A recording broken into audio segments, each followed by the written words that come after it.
की प्रधानमंत्री आवास योजनेच्या अंतर्गत यावर्षी आपल्याला केंद्र सरकारने 6.5 लाख घरं मंजूर केली होती। ते टार्गेट वाढवण्यात आलेलं आहे। अतिरिक्त 13 लाख घरं आपल्याला देण्यात आलेली आहेत। एकूण आपण विचार केला तर जवळपास यावर्षी केंद्र सरकारच्या वतीनं महाराष्ट्रातल्या गरिबांकरता, कच्च्या घरात राहणाऱ्यांकरता, बेघरांकरता एका वर्षात 20 लाख घरं देण्याची अनाउन्समेंट आताच केंद्रीय ग्रामविकास मंत्री आदरणीय शिवराज सिंग चौहान साहेबांनी केलेली आहे।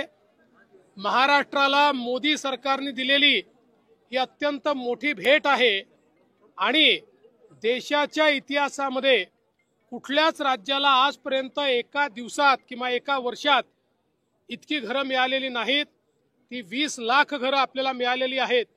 खरं म्हणजे आपल्या आवास प्लस मध्ये 26 लाख त्या ठिकाणी लोकांचं रजिस्ट्रेशन आहे। आता ही 20 लाख घरं मिळाल्यामुळे आता फार कमी आपल्याकडे त्या यादीतले बेघर लोक राहतील, जे पुढच्या वर्षी आपण कंप्लीट करू शकू। त्याचसोबत एक अजून महत्त्वाची अनाउन्समेंट त्यांनी केली आहे की पूर्वी सर्वेक्षणामधले जे निकष होते ते निकष देखील आता त्या ठिकाणी डायल्यूट करण्यात आलेले आहेत। ज्यांची नावं सुटली होती आणि जे खरे बेघर आहेत, मग ते शेतकरी असो, महिला असो, अशा सगळ्यांना नव्या सर्वेक्षणामध्ये त्या ठिकाणी इन्क्लूड करण्यात येणार आहे। ती जी यादी बनेल त्या यादीतल्या लोकांनाही येत्या 5 वर्षामध्ये घरं द्यायची हा निर्णय माननीय मोदीजींनी केलेला आहे आणि तोच संकल्प आज शिवराज सिंग चौहान साहेबांनी या ठिकाणी सांगितलाय।